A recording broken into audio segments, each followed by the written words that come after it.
propagating. See, I've been selling cuttings and starts online. I'm not getting like obscene amounts of money off of it or anything, but I'm selling stuff that I know does very well in my area. And that's actually kind of a big problem here with our local stores is, well, they'll sell you anything, and if you don't know the difference, you'll buy anything. And they make millions of dollars every year selling you stuff that does not grow here.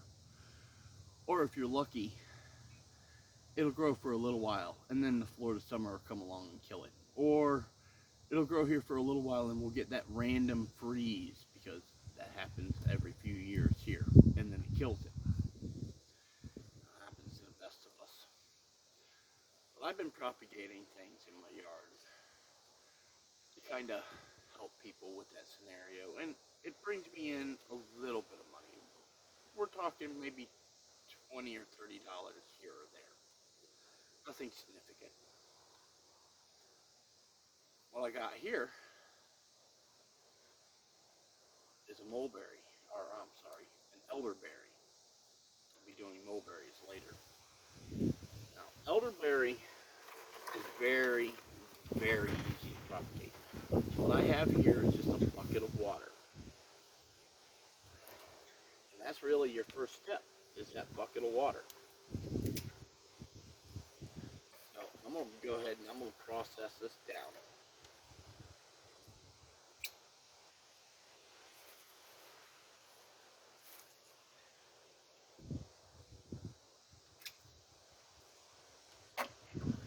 And pieces around this long work pretty well. You don't want to leave any green, or if you do, only one at the top. You just put it in your bucket of water. Now, something you need to know about your bucket of water is this cannot be chlorinated. If you have well water and that well water happens to have a water softener on it, don't use that either, because that water softener contains salt, and the salt will kill it. However, this is just rainwater. I literally just sat the bucket out, let it fill up full of rain. I keep it topped off with my well water, but I've removed the water softener.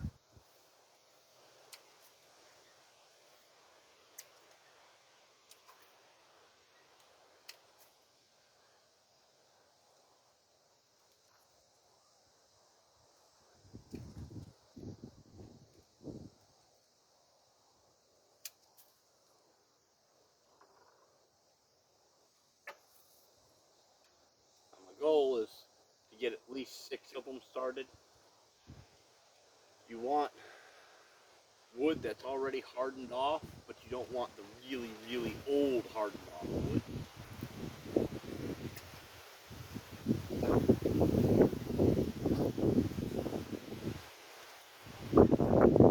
You just kind of let this sit in the water for a week or two, and then you'll start seeing these little nubs, little white nubs. It almost looks like there might be some type of fungus or something growing on it. Once you see those nubs, then you go ahead and you put it in soil. It's starting to root. But you got to keep the soil very good and moist.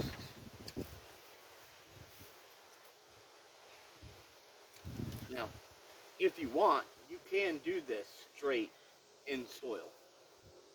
I've done it plenty of times without any real issues. I just prefer to get them going in the water. I found I have a higher take rate if I let them root off in the water and then move them over.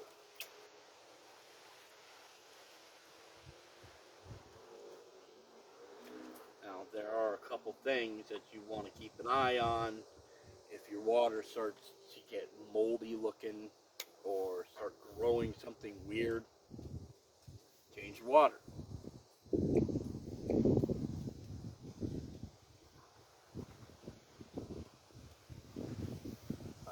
Other than that, propagating elderberry is extremely easy.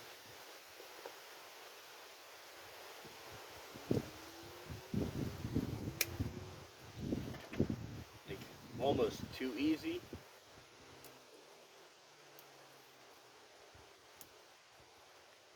I mean, in many places, elderberry is basically considered a weed tree. I can't tell you how many of them I've actually removed from clients' property because they think it's ugly.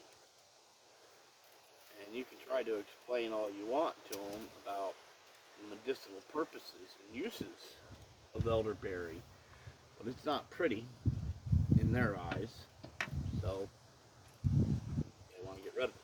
That's really all there is to it. In a week or two, I will move these into little starter cells. Well, not so little because it's for a tree.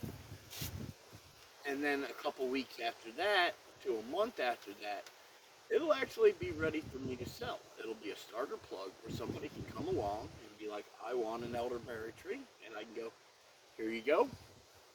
Go put this in the ground and water it really well. And chances are it'll take. The take rate on these is much higher than most things that you're going to buy at, say, Home Depot or Lowe's. Because this is actually native to the area, not just a species that's native to the area, but this is actually from a plant that is growing in your area.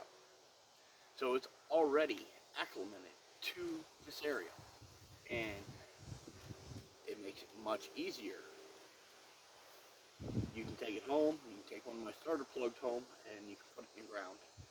Or you can put it in a larger pot and wait until it gets bigger. Either way, you need to make sure it's watered very well. Now, if you're going to put it in a pot, I recommend you put a shallow dish underneath it and just keep some water in it, because right now it's fall and we're moving into our dry season, so you want to kind of keep it moist until rainy season next year. Once rainy season next year starts, you pop that thing in the ground and it's going to go. And in a couple of years, you'll have more fruit than you know what to do with.